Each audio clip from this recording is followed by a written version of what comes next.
교회든 성도든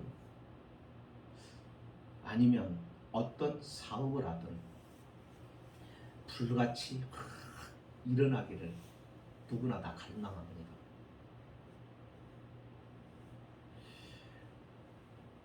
그러나 교회가 부흥하는 것과 세상에 우리의 사업이 부흥하는 것과는 다릅니다.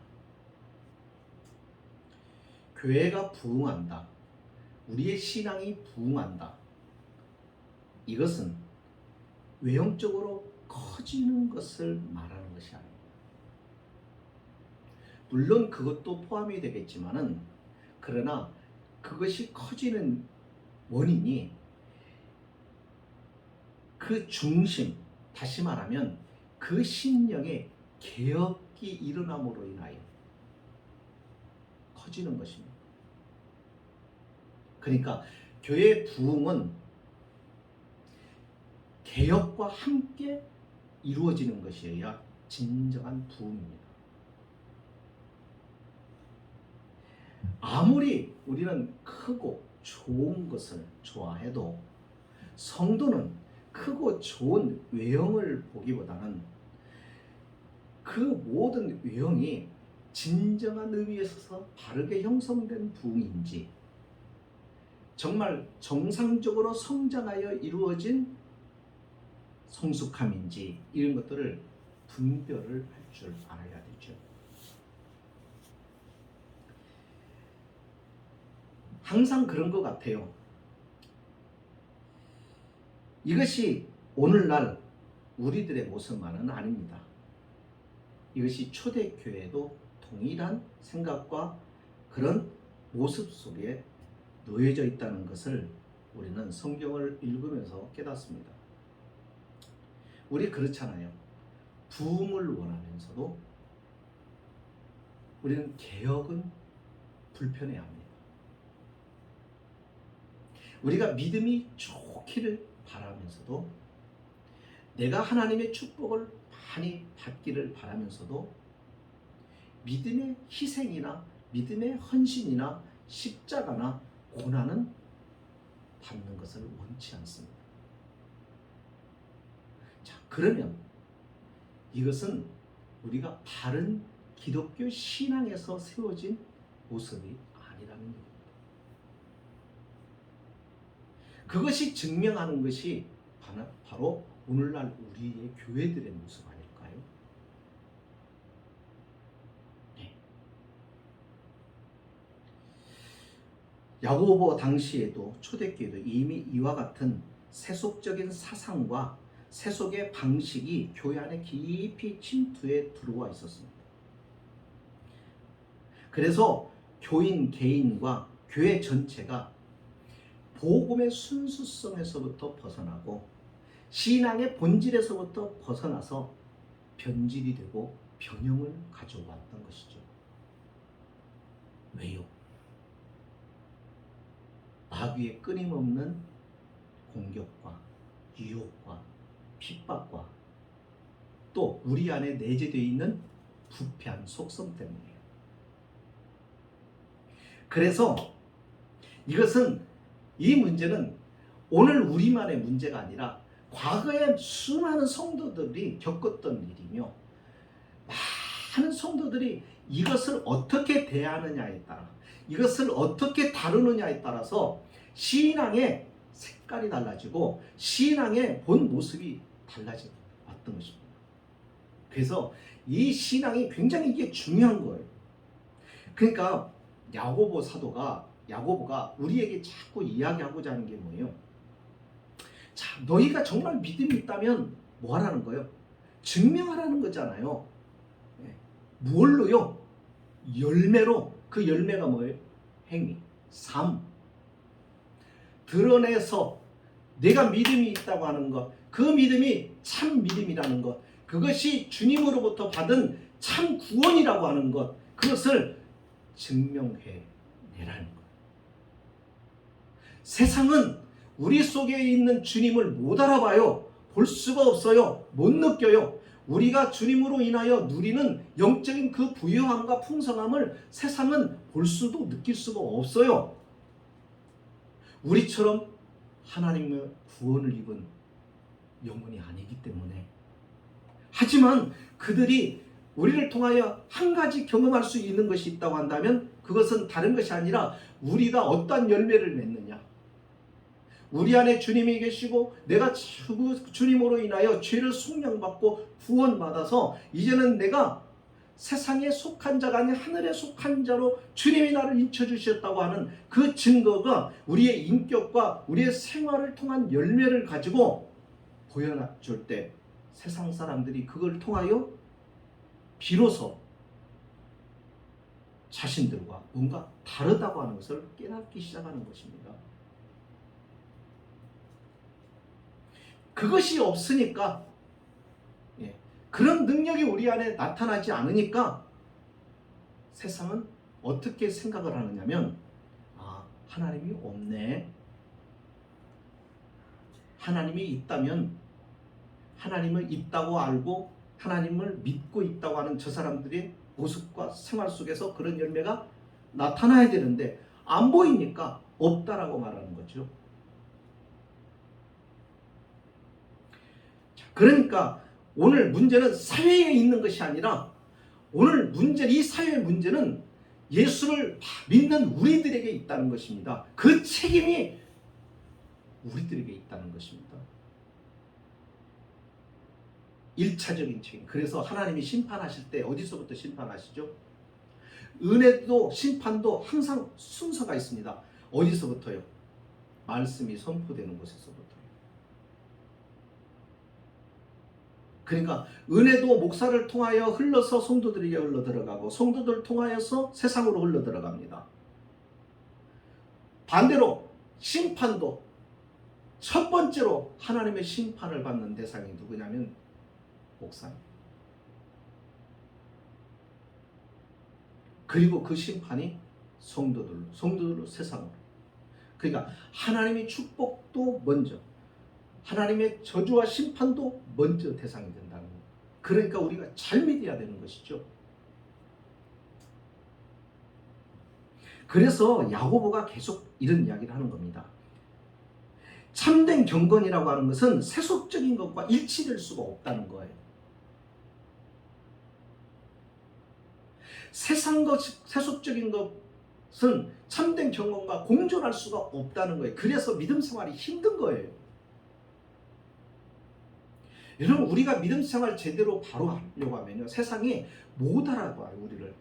우리가 하는 일들을 못 깨달아요. 그래서 오해도 많이 하고, 그래서 이 까닭 없이 이유 없이 우리가 왜 이 공격을 받아야 되고 왜 우리가 이 비난을 받아야 되지 하는 것들이 수없이 공격과 멸시들이 찾아오는지 몰라요. 근데 그것을 어떻게 해야 되는 거예요? 다 감수하고 감내하고 이겨내고 견뎌내야 되는 거예요. 맞서서 싸워서 짓눌러버리는 게 아닙니다. 그래서 신앙생활이 어려운 거예요. 힘이 든 거예요. 아니, 예수님도 예수님을 향하여 비난하고 공격하고 예수님을 십자가에 매달리려고 하는 자들을 향해서 왜 예수님이 그걸 못하셨겠어요? 예수님이 그러잖아요. 베드로에게 내가 하늘에 있는 12영도 더 되는 천사들을 통해서 이들을 당장이라도 멸할 수 없는 줄로 아느냐? 이 말은 할 수 있는데 하지 않는다는 거예요. 왜? 아버지의 뜻이 아니니까. 그리고 그것은 하나님의 방법이 아니니까. 오늘 우리도 마찬가지입니다. 우리도 아버지의 뜻을 따라 살아가고 하나님의 방법대로 살아가야 되기 때문에 힘들고 어려운 것입니다. 신앙생활이. 그들과 똑같이 행동을 하면 안 되는 거예요. 그러면 어떻게 돼요? 그들이 오해만 더해요. 오해만 더. 자신들과 다를 바가 없기 때문에 오해만 하는 거예요. 왜 우리가 그러느냐? 이기심 때문이요. 우리가 변화되지 않았기 때문이요. 왜요? 우리를 듣기 싫은 소리 듣고 싶지 않은 거예요. 똑같이 저들과 같이. 우리는 주님처럼 안 살아. 우리는 주님처럼 행동을 안 하는 거죠. 그러다 보니까 맞서게 되고 맞서서 싸우다 보니까는 어떻게 해요? 맞서서 싸우면 일단 지기 싫어하잖아요. 누구나. 안 믿는 사람은 더 하죠. 그래서 마음의 탐을 쌓아버리는 것입니다. 그래서요, 참된 경건은 세속적인 것, 세상적인 방법 이것과 일치될 수가 없고 공존해서 살 수가 없어요. 그러니까 둘 중에 하나는 버려야 되는 거예요. 주님을 따르려고 한다는 것은 세상의 방식을 버려야 되는 거예요. 그래서 믿음 생활이 참 힘들어요. 하지만 그렇게 하는 이유는 주님의 위로가 있으니까요. 그렇게 할 때 하나님의 격려가 있으니까요. 그래서 그게 가능한 거예요. 오늘 말씀을 둘로 나눌 수 있습니다. 4절로부터 6절과 7절로부터 10절. 자, 4절로부터 6절은 그겁니다. 쉽게 얘기하면 이 세상과 친하면 하나님과 원수된다. 그러니까 하나님과 원수되기를 싫어한다면, 하나님과 원수되어지지 않기를 원한다면 너희 성도들은 어떡하라? 세상과 친해지지 마라. 그런데 그게 잘 되니까 안 되죠. 그죠? 예. 잘 안 됩니다. 경건 생활 잘 안 됩니다. 근데 그것이 가능해지면 어떻게 하면 그럼 가능해질 수 있는가? 그것이 7절부터 10절에 있는 말씀입니다. 이런 세속화를 어떻게 이겨낼 수 있는가? 어떻게 극복할 수 있는가에 대한 이야기. 그래서 4절에 처음 이렇게 시작합니다. 가늠하는 여자들이여 라고 말합니다. 세상과 벗된 것이 하나님의 원수됨을 알지 못하느냐? 여기 가늠하는 여자들이여 라고 하는 말은 비유적 표현입니다. 실제로 가늠한 여자를 말하는 것이 아닙니다. 이것이 비유라는 것을 어떻게 할 수 있어요? 그 다음 문장에서 우리는 확인할 수 있어요. 세상과 벗된 것이 바로 나옵니다. 세상과 벗된 것. 세상에 벗던 것이 하나님과 원수된다는 거예요. 세상과 벗이려면 하나님과 원수가 되는 것이. 그러니까 하나님과 원수가 되는 자는 어떤 사람이라는 거예요? 가늠하는 여인과 같다는 거예요. 왜요? 우리는 성도는 그리스도의 신부이니까. 그리스도의 신부가 신랑이신 주님을 닮아가고 신랑이신 주님을 사랑하고 신랑이신 주님께 모든 것을 맞추어 가야 되는데, 그런 신부된 교회인 성도가 세상과 친해지고 세상과 가까워지는 겁니다. 그러니까 뭐라는 거예요? 이게 영적인 가늠이라는 거예요. 이 표현은 여기만 있는 것이 아니라 구약에도 많이 있었습니다. 그러면서 말합니다. 세상과 벗된 것이 하나님의 원수임을 알지 못하는 거예요. 세상과 벗된다는 것은 무엇을 말할까요? 내 속에 있는 내적 욕망과 어떤 행동의 동기가 하나님을 알지 못하고 알고 싶어 하지도 않고 세상과 일치된 모습을 보일 때, 그러니까 우리가 어떤 행동을 할 때 그게 나타나는 거예요. 우리가 하나님을 의식하지 않고 하는 거예요. 하나님을 생각하고 행동하지 않는 거예요.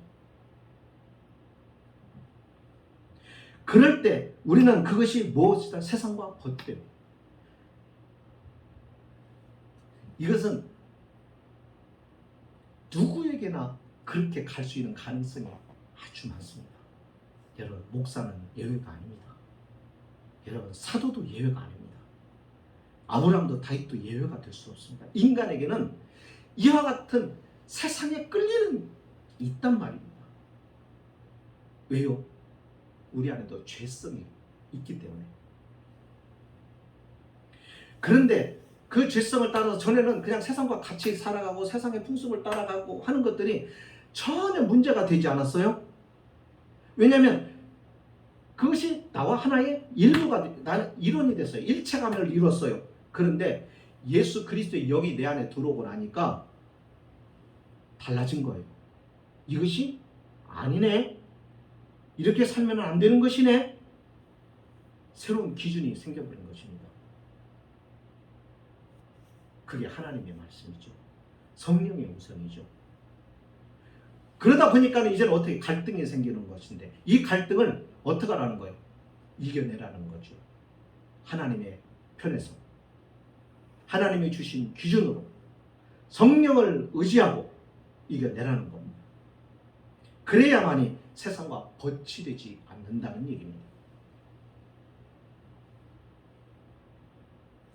자, 야고보가 이렇게 하나님과 원수되는 일이라고 강력하게 표현한 것은 뭐냐면, 왜 그러냐면 세상과 벗되는 것을 우리 성도들이요 사소하게 생각한다는 것입니다. 너무너무 작은 것으로 생각한다는 거예요. 별거 아닌가, 뭐 그럴 수 있지라고 생각을 한다는 거예요. 그런데 그러기에는 너무나도 이 결과가 어떠한 엄청나다는 것입니다. 그 결과는 하나님과 등지게 되고 하나님과 원수가 돼. 하나님과 원수가 되면 하나님과 싸워서 이길 수 있는 존재가 어디가 있어요? 다시 말하면 이 말을 쉽게 표현하면 하나님으로부터 매맞는다는 얘기예요. 하나님으로부터 심판받는다는 얘기예요. 그러니까 세상과 가고 세상과 가까워지는 것에 대하여 너무 사소하다라고 생각하지 말아라 이거예요. 주의해라는 것입니다. 근데 많은 성도들이 사소하게 여깁니다. 바울이 말합니다. 로마서에서 8장 7절에서 이렇게 말합니다. 육신의 생각은 하나님과 원수가 된다 그랬습니다. 신앙생활은요, 전쟁입니다. 싸우는 거예요. 안 싸우면 신앙생활 하는 거 아니에요. 싸우는 거예요. 그러니까 아까 얘기했죠. 우리가 믿음이 자라려고 하면요, 어떻게 돼요? 우리가 정말 믿음이 아름답게 성장을 하려면 개혁이 일어나야 돼요. 우리 안에서. 우리를 새롭게 하는 개혁이 일어나야 돼요.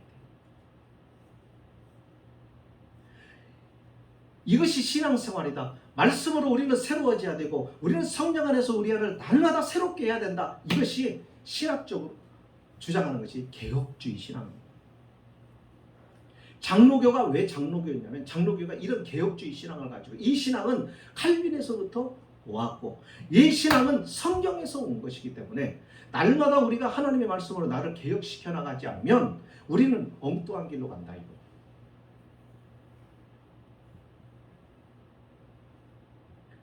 근데 부흥은 원하면서 개혁은 원치 않는 것.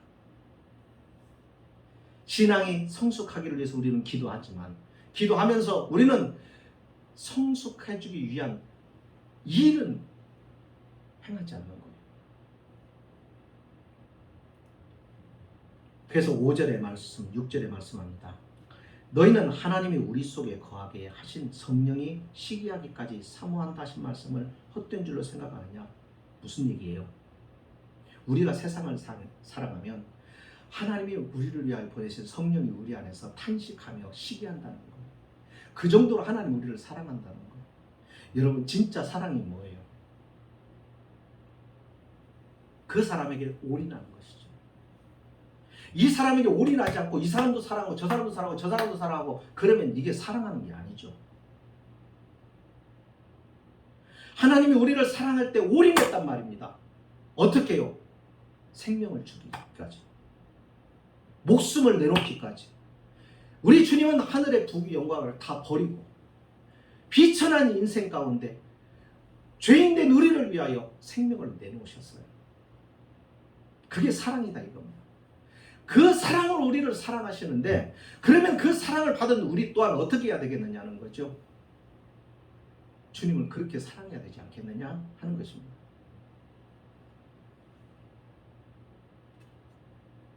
우리가 세상 하지 말라는 얘기가 아닙니다. 우리가 드라마도 볼 수가 있고 텔레비전을 볼 수 있고 경기 스포츠도 볼 수 있고 우리가 친구들과 어울릴 수도 있고 할 수 있는데, 그러면서 항상 우리가 기억해야 될 게 뭐라는 거예요. 우리는 하나님의 말씀 앞에 서서 나를 보고 나를 어떻게, 내가 세속에 물들지 않고 세속의 습관이 물들지 않고 내가 세상의 가치를 따라가지 않고 세상의 사조와 세상의 생각의 흐름에 내가 끌려가지 않고 하나님의 사람으로서 본분과 사명을 지켜가면서 세상에서 버텨낼 수 있고 세상의 유혹을 이겨낼 수 있는 하나님의 사랑의, 하나님의 사람의 그 본질을 잃어버리지 않도록 나를 날마다 개혁시켜라는 것이죠. 하나님은 그처럼 우리를 사랑하시기에 성령이 우리 안에서 아주 우리를 시기하기까지 우리를 사랑하신다. 그것을 깨달으라 이겁니다. 그것을 깨달을 때 성도는 하나님의 은혜와 하나님의 축복의 자리로 다시 회복이 되는 것입니다. 그래서 6절에 말해요. 그러나 더 큰 은혜를 주신다. 여러분 우리가 세상 길로 이렇게 빠지고 참 그럴 때가 있어요. 목사도 그렇습니다. 인간의 한계예요 그게. 그럴 때 회복돼야 되는 거죠. 그죠? 우리가 영성도 회복이 돼야 되잖아요. 그러려고 하면은 그 근본적인 해답이 어디 있어요? 하나님. 제가 오늘도 기도하면서 그런 얘기를 했지 않습니까? 우리가 하나님 앞에 나는 죄가 많아서 하나님 앞에 가기가 부끄럽고 하나님 저는 주님 앞에 가서 기도하려니까 하나님 이 양심의 가책이 느껴져 갖고 기도 못 하겠어요. 예, 그럴 때 있어요. 우리 그럴 때 있잖아요. 은밀하게 죄를 지었어요. 아무도 몰라. 나만 하지만은 그 죄에 대한 죄책감 때문에 기도하려니까는 하나님 앞에 나가기가 쑥스럽고 하나님 앞에 좀 미안하고 그래서 하나님 앞에 기도하는 것을 이렇게 피하게 될 때가 있어요. 그죠? 피하고 싶어요. 예배를 피하고 싶어요. 기도를 피하고 싶어요. 그럴 때 있어요. 여러분 그때 그런 마음을 계속 주는 게 누군지 아세요? 마귀란 말입니다. 그거를 이기셔야 돼요. 어떻게 해요? 그러니까 내 힘으로 내가 이 유혹을 이길 수 없었으니까 그래서 내가 이렇게 죄에 빠졌으니까 나를 여기서 건져주시고 나를 회복시켜주시고 나를 다시는 그 죄에 빠지지 않도록 나를 고쳐주시고 회복시켜주실 분이 누구예요? 하나님이. 그러니까 하나님께로 나아가야 그럴 때일수록 소망이 생기는 거예요. 해결할 방법이 생기는 거예요. 그렇지 않으면 해결이 안 되는 겁니다. 그래서 예수님이 그런 말합니다. 심령이 가난한 자는 복이 있다 그랬어요. 심령이 가난하다는 것은 뭔가 필요로 하는 거예요. 굶주린다는 거예요. 그죠? 육신이 굶주리면 물질을 찾아요. 먹을 것. 우리가 경제적으로 굶주리면 돈을 찾게 돼요. 그죠? 그러나 우리의 영혼이 굶주리면요. 심령이 우리가 메마르면요. 주님을 찾게 돼 있어요. 세상 사람들이 주님을 찾지 않는 이유가 그들의 심령이 죽어있기 때문에 그래요. 죽어있으니까 갈급함이 없는 거예요. 목말라는 게 없는 거예요. 하지만 성도는 달라요. 성도는 심령이 살아있기 때문에 이 심령이 주님으로 채워지지 않으면 항상 목마름과 갈증을 느끼요. 이게 정상인 거예요. 그래서 심령이 가난한 자가 복이 있다는 것은 주님을 간절히 필요로 하는 사람. 내가 죄를 짓고 탕자처럼 생각하는 거예요. 맨날 그 자리에 있으면 자신의 문제가 해결이 안 돼. 아버지께로 돌아가면 회복이 된다는 이 생각을 가지고 탕자는 용기를 내어서 아버지에게 어떤 징계를 받을 것을 각오하고 심지어는 아들의 신분을 박탈당하고 종으로 살아도 좋으니까 아버지께로 내가 돌아가야 내 문제가 해결이 되겠다고 생각하고 하나님께로 돌아갑니다. 아버지께로 가죠. 근데 아버지는 아들의 생각과 다르게 아들의 신분을 회복시켜 주잖아요. 아들의 권위를 위하여 손에 가락지를 끼워줘요. 새로운 옷을 입혀줘요. 그리고 잔치를 베풀어요. 하나님도 마찬가지라는 겁니다. 돌아가는 거예요. 하나님께로 나아가는 거예요. 이사야 선지자가 이런 말을 합니다. 이사야 57장 15절에서 지존무상하며 영원히 거하며 거룩하다 이름하는 자가 이같이 말씀하시되 내가 높고 거룩한 곳에 거하며 또한 통회하고 마음이 겸손한 자와 함께 거하나니. 하나님이 누구와 어디에 거한다고요? 높고 거룩한 곳에 거하고 또 어디에요? 통회하고 마음이 겸손한 자와 함께 거한대요. 하나님은 저 거룩한 하나님이 계시는 곳만 있는 게 아니라 하나님이 거하시는 곳은 통회하는 마음을 가지고 있는 자와 함께 거하신대요. 보세요. 그러니까 울라 이거예요.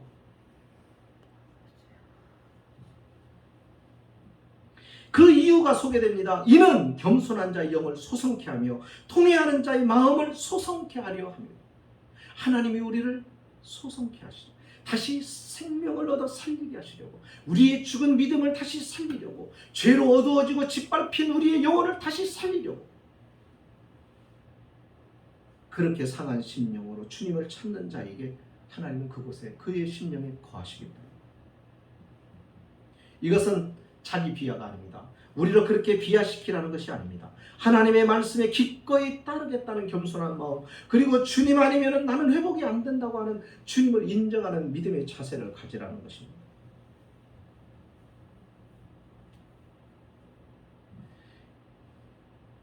이것이 중요하다는 거죠. 우리가 신앙생활 하는데 참 보면은 좀 안타까운 게 참 많아요. 여러분, 어떤 게 믿음이 좋은 거예요? 제가 요즘 개척교회에서 그 깨닫는 것 중에 하나가 뭐냐면요, 믿음 생활이요, 아무도 없는 곳에서 혼자 딱 무인도에 내려놨어요. 여기서 살아야 되는 거예요. 1년을. 여러분, 거기서 경건하는 사람이에요.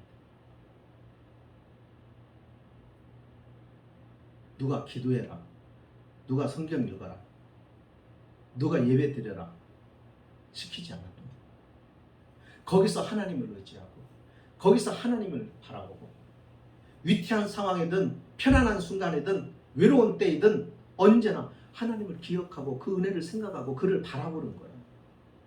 그게 믿음이 좋은 거예요.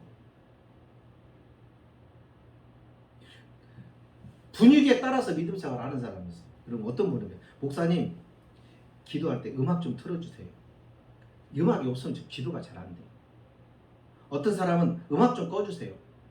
시끄러워서 기도가 집중이 안 돼요. 다 문제가 있는 겁니다.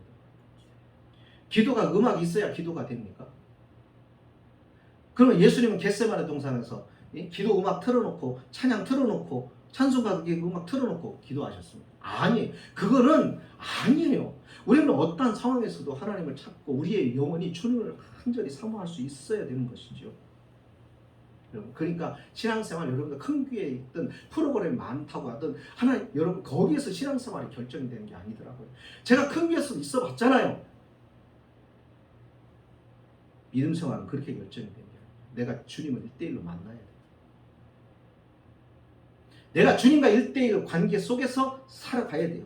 그래야 이 신앙생활이. 그러면은 아무도 없는 광야에서도 신앙생활이 가능한 거예요. 그게 믿음생의 진짜인 거예요. 프로그램이 있어서 그 프로그램에 있어서 끼어서 가야. 그러다 보니까는 여러 시련이 오잖아요. 여러 가지 문제가 생기잖아요. 그러니까 다 떨어져 나가잖아요. 예배 포기하잖아요. 그렇지 않습니까? 오늘 사도 바울은 3가지로 간단하게 얘기해 줍니다. 첫째, 하나님을 가까이 하라는 것. 여러분, 신앙생활의 본질은요, 아무리 시대가 바뀌고 문명이 발달하고 그래도 바뀌지 않습니다. 본질은 바뀌지 않습니다. 믿음 생활이 어렵고 복잡한 게 아닙니다. 아주 간단한 것입니다. 하나님을 가까이 하는 것입니다. 하나님을 가까이 하려고 하면 마귀와 싸워야 됩니다. 그렇지 않으면 하나님을 가까워지지 않아요. 하나님이 처음에는 우리를, 전에는 몰랐던 우리를 믿음을 주시고 은혜를 주셔서 우리의 영을 깨우쳐 주셨어요. 살려주셨어요. 그러면 딱 구분이 되는 게 마귀잖아요. 마귀하고 싸우라는 거예요. 왜 싸우냐면요, 마귀는 방해를 해요. 하나님을 가까이 하는 일에 방해를 합니다. 예배를 방해합니다. 하나님 기도하는 것을 못하게 합니다. 여러 가지 환경과 사람을 동원해서 못하게 합니다. 그러니까 싸우라는 겁니다.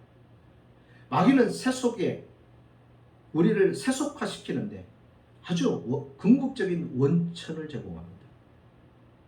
그런데요, 왜 싸우라고 그러는 줄 아세요? 그는 싸워서 이길 수 있는 상대니까요. 싸워 이길 수 없는 상대는 싸우라고 안 해요. 싸워 이길 수 있습니다. 마귀는 전능자가 아닙니다. 마귀는 성도면 구원받은 하나님의 자녀의 신분이 권세가 되고 그것이 능력이 되기 때문에 그 하나님의 자녀가 된 자는 마귀를 싸워서 이길 수 있습니다. 근데 왜 마귀에게 지느냐? 안 싸우니까 지는 거예요. 오늘 성도들이, 현대 교인들이 이게 문제라는 거예요. 안 싸워. 마귀를 대적 안 해요. 그래서 마귀와 화평을 이루기 위해서요, 마귀는 어떤 방법을 쓰는지 아세요? 사람들에게 마귀는 너희 대적이 아니야. 대적이 아니야. 이것을 모든 사람의 심령에 심어줍니다. 어떻게 해요? 어떻게? 붉은 악마, 마녀, 때로는 요정. 그래서 마귀를 적으로 생각하지 않도록 모든 안 믿는 사람들은 물론 이런 사회적 분위기를 그렇게 만들어요. 우리가 거기서 적시해야 되는 거예요. 그걸 분별하지 못하는 것은 우리도 왜 빠져들었냐, 왜 거기에 왜 같이 휩쓸리느냐면 하나님을 가까이 안 해서 그래요. 하나님을 가까이 안 하면 분별력이 상실이 되는 거예요. 명확하게 구분을 못해요. 마귀가 공격의 우선으로 삼는 게 뭐예요? 예배입니다. 왜 그럴까요? 예배는 모든 신앙생활, 우리의 신앙의 믿음을 지탱해 줄 수 있는 가장 기본이에요.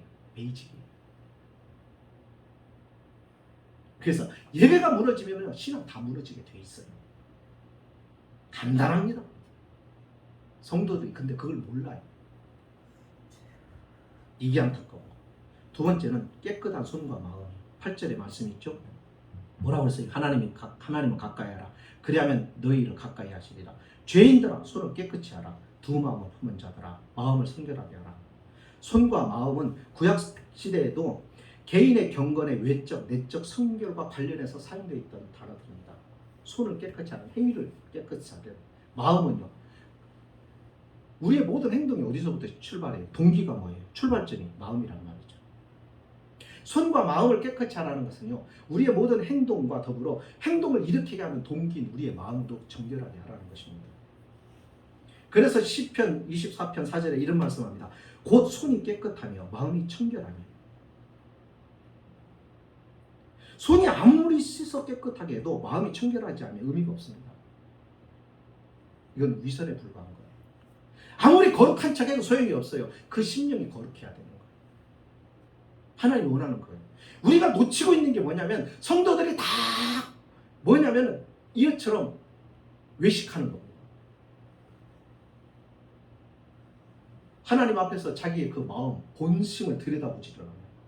하나님이 보시고 지적하시는 자신의 마음속에 숨겨져 있는 죄악을 들여다보지를 않아요.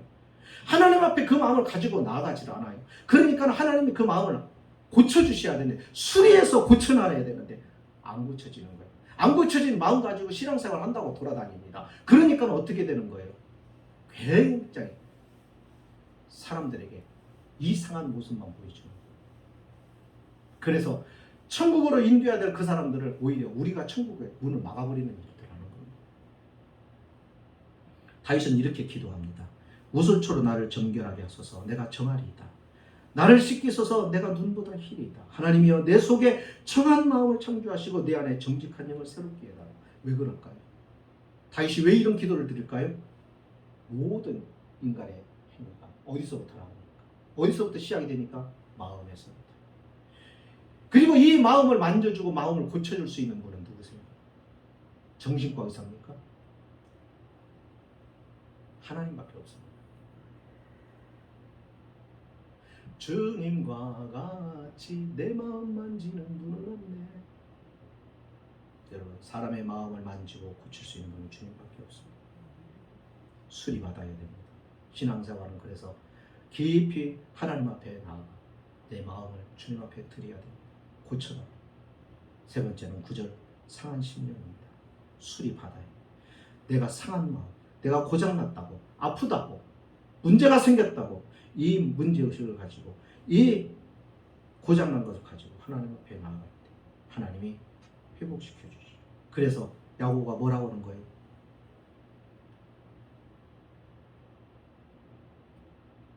구절에 뭐라고 합니까? 슬퍼 애통하며 울부짖으라.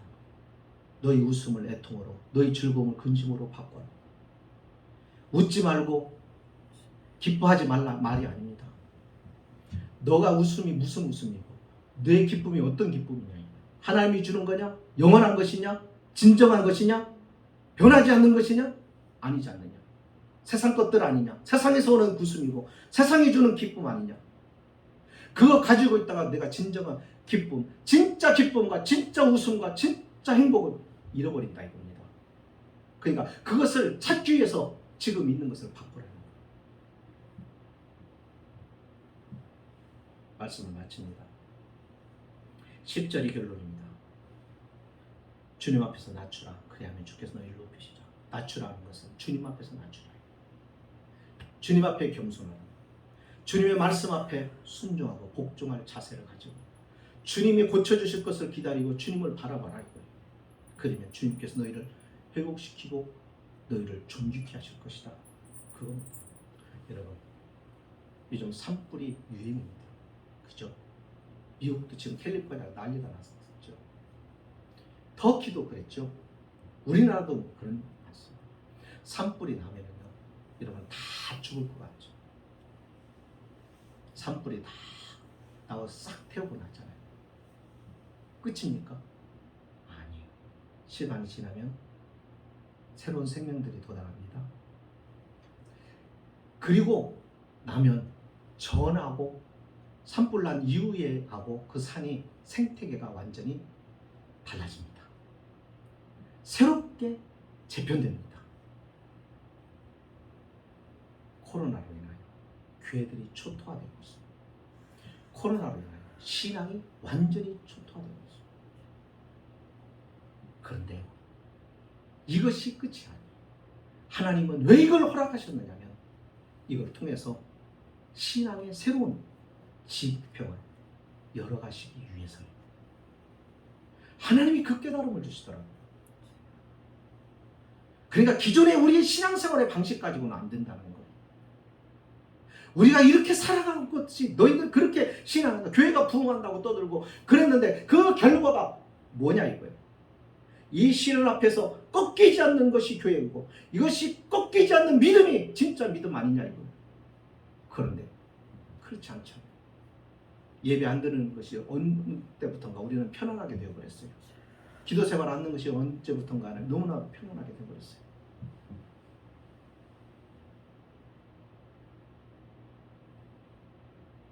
하나님의 지평을 바라봅시다.